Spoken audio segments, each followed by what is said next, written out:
नमस्कार दोस्तों, आप सभी का फिर से स्वागत है जुबा स्टडी फॉर एसएससी एग्जाम में।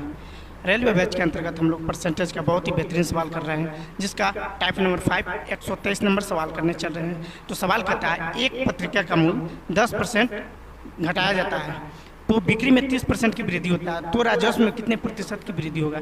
तो मेरे भाई कहने का मतलब है, पहले मूल्य कितना रहा होगा, पहले मूल्य रहा होगा 100, तो 10% घटाने के कारण ये हो गया 90। अब बिक्री जो है मेरे भाई पहले रहा होगा 100 और 30%, बिक्री कितना बढ़ गया 30%, तो 130 हो जाएगा मेरे भाई। एक जीरो से एक जीरो चला जाएगा, एक जीरो से एक जीरो चला जाएगा।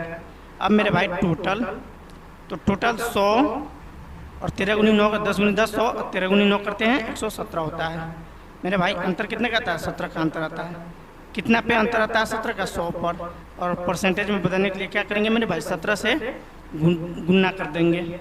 100 से 100 चला जाएगा, 17% करेक्ट आंसर होगा और वो भी 17% का वृद्धि होगा, जो ऑप्शन बी है। उम्मीद करता हूँ आपको समझ में आया होगा। तो सवाल नंबर 124 करते हैं। सवाल नंबर 124 कहता है, चीनी की कीमत 10% कम कर दी जाए। चीनी की कीमत में कितना कमी की जाए, 10%।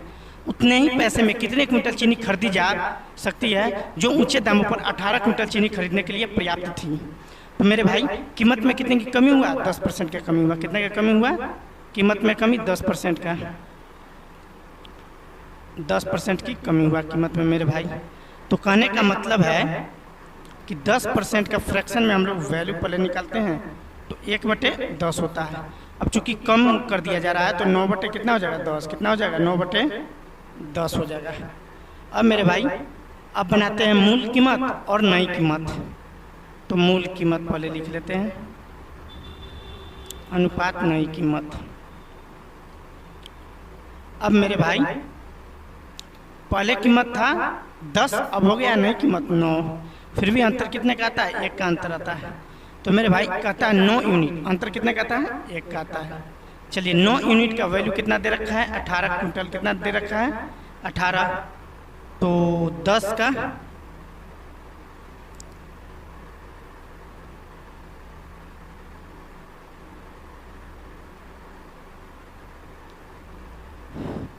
9 यूनिट का वैल्यू दे रखा है 18, तो 1 यूनिट का वैल्यू कितना हो जाएगा मेरे भाई, 1 यूनिट का वैल्यू हो जाएगा आपको 2। तो 10 यूनिट का वैल्यू कितना हो जाएगा, 20 हो जाएगा, जो करेक्ट आंसर इसका ए होगा। उम्मीद करता हूँ आपको समझ में आया होगा। तो सवाल नंबर 125 करते हैं। सवाल नंबर 125 कहता है मेरे भाई, बहुत ही बेहतरीन सवाल है, एनटीपीसी में पूछा गया है। प्रति किलो गेहूँ की कीमत में 25% की कमी के कारण जौन 600 रुपये में 5 किलो अधिक खरीद पा रहा है, तो प्रति किलो गेहूँ का मूल्य बताया। तो मेरे भाई इसको बहुत ही बेहतरीन तरीके से सॉल्व करते हैं। 25% के पहले फ्रैक्शन में वैल्यू निकालते हैं मेरे भाई, तो 1/4 होता है। कमी हो रहा है, मतलब ये है कि 3/4 होगा मेरे भाई। अब इसको कैसे सॉल्व करते हैं मेरे भाई, देखते हैं। मूल्य,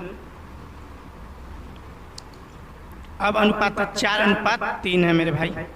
अब खपत का देख लेते हैं रेशियो मेरे भाई। तो खपत और मूल्य एक दूसरे का क्या होता है, रेसिप्रोकल होता है। तो 3 अनुपात कितना हो जाएगा, 4 हो जाएगा। तो मेरे भाई इसके बीच का अंतर कितना का है, 1 का है। इसके बीच का अंतर कितने का है, 1 का है। तो कहता है 5 किलो अधिक खरीद पाता है, यानी 1 यूनिट का वैल्यू जो है कितना हो जाता है, 5 हो जाता है। तो 3 यूनिट का वैल्यू 15 और 4 यूनिट का वैल्यू कितना हो जाता है, 20 हो जाता है। तो मेरे भाई कहने का मतलब है मूल कीमत प्रति किलोग्राम, मूल कीमत प्रति किलोग्राम क्या है उसको निकालना है। तो मेरे भाई 6 से कितना अधिक, 600 रुपये में कितना, 15 पर नहीं, तो 15 चौको क्या होता है, 60 होता है, यानी 40 रुपया, जो ऑप्शन करेक्ट होगा ए। सवाल नंबर 126 करते हैं मेरे भाई। सवाल नंबर 126 क्या कहता है उसको देखते हैं। सवाल नंबर 126 कहता है, गेहूं की कीमत में 20% की कमी। सेम क्वेश्चन है, कितना की कमी हो रहा है, 20%। तो 20% का फ्रैक्शन में वैल्यू मेरे भाई 1/5 होता है। चूँकि कमी हो रहा है इसलिए क्या हो जाएगा, 4/5 हो जाएगा। तो सेम जैसे पहले बनाया उसी तरह अभी भी बनाएंगे। तो पहले लिख लेंगे मूल्य, मूल्य क्या, 4:5:4 है मेरे भाई। पहले नीचे वाला बाद में ऊपर वाला। अब खपत हो जाएगा मेरे भाई, तो खपत उल्टा हो जाएगा, कितना, पहले 4:5 होगा, 4:5, तो ये हो जाएगा 5:4। अब मेरे भाई इसके बीच का अंतर कितना है, 1 है। कितना है, 1 है। और 1 यूनिट का वैल्यू दे रखा है कितना, 4 दे रखा है। कितना दे रखा है, 4 दे रखा है। तो 5 यूनिट का वैल्यू 20 हो जाएगा और 4 यूनिट का वैल्यू 16 हो जाएगा मेरे भाई। जबकि 1200 रुपया दे रखा है, रुपया में कितना दे रखा है, 1200। तो 20 से क्या करेंगे, भाग कर देंगे हम लोग। तो 60 रुपया जो ऑप्शन भी करेक्ट है। चलिए सवाल नंबर 127 करते हैं। सवाल नंबर 127 जो है टाइप नंबर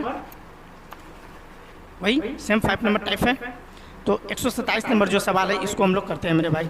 127 नंबर सवाल कहता है कीमत में 20% कमी के बाद एक खरीदार 50 रुपये में 1 दर्जन से अधिक आम खरीदता है, तो प्रति दर्जन आमों की घटी हुई कीमत क्या है। तो मेरे भाई इसको भी उसी तरह सॉल्व करते हैं। तो पहले फ्रैक्शन में वैल्यू 20% का, तो 20% का फ्रैक्शन में वैल्यू होता है 1/5 और कमी हो रहा है इसलिए 4/5 हो जाएगा मेरे भाई। अब मूल, तो मूल क्या होगा, 5/4 हो जाएगा। और खपत क्या है, रेसिप्रोकल 4/5 हो जाएगा मेरे भाई। 1 यूनिट का वैल्यू दे रखा है कितना, 1 दे रखा है। 1 यूनिट का वैल्यू क्या है, 1 दे रखा है। तब 4 और 5 ही होगा, 4 और 5 ही होगा।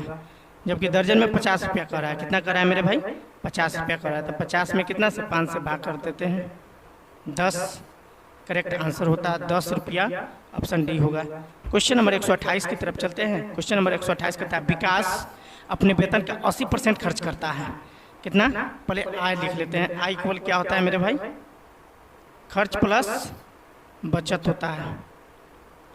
अब सवाल पढ़ते हैं और करते चलते हैं। 80% खर्च करता है मेरे भाई, उसका अर्निंग कितना है, 100 है। 80 रुपया खर्च किया है तो कितना, 20 रुपया बचाया है। अब आगे पढ़ते हैं। उसके वेतन में 25% की वृद्धि हुआ। वेतन में कितना की, मतलब अर्निंग में 25% का वृद्धि हुआ मेरे भाई, तो 125 हो जाएगा। कितना हो जाएगा, 125 हो जाएगा। अब मेरे भाई 80% कितना, उसके बाद व्यय में 15% वृद्धि होता है, मतलब जो खर्च करता है उसमें 15% वृद्धि होता है। तो 80 का 15% निकालते हैं मेरे भाई, तो 12 आता है। कितना होता है, 12 आता है। तो 25 125 है, ये कितना है, 125 है। मतलब 25 का क्या हुआ, आय में वृद्धि हुआ है। और 12 रुपया खर्च किया है तो मतलब 13 रुपया क्या करता है, सेव करता है, बचाता है। तो बचत वृद्धि,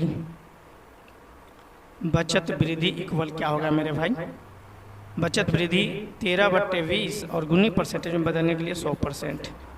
5 बार में 13 बचे 65%, करेक्ट आंसर होगा जो ऑप्शन डी हो गया। अब सवाल नंबर 129 की तरफ चलते हैं। सेम क्वेश्चन है। पेट्रोल के मूल्य में 52% की वृद्धि होती है, इसके खपत में कितने प्रतिशत की कमी की जानी चाहिए ताकि उस पर होने वाले व्यय में केवल 14% की वृद्धि हो। तो मान लीजिए मेरे भाई उसका अर्निंग कितना है, 100 है। अब इसमें 52% क्या करता है, वृद्धि करता है, नहीं 52% क्या करता है, वृद्धि करता है। तो प्लस, तो ये कितना हो जाएगा, 152 हो जाएगा। अब मेरे भाई और 14% वृद्धि हो किस में, व्यय में, तो 14% मतलब कितना हो जाएगा, 114 हो जाएगा। अब मेरे भाई दोनों के बीच का अंतर कितना का है, 38 का है। तो वृद्धि प्रतिशत वृद्धि निकालना है। तो 38/21 पे 152 पे ना होगा, तो 152 और गुनी 100। अब मेरे भाई इसको सिंप्लीफाई करते हैं तो 19 दूना 38 होता है, 19 अट्ठे 152 होता है। 4 बार में जाता है, यानी 25%, जो ऑप्शन सी करेक्ट आंसर होगा। उम्मीद करता हूँ वीडियो अच्छा लगा होगा। तो वीडियो को लाइक करें, चैनल को सब्सक्राइब करना ना भूलिए।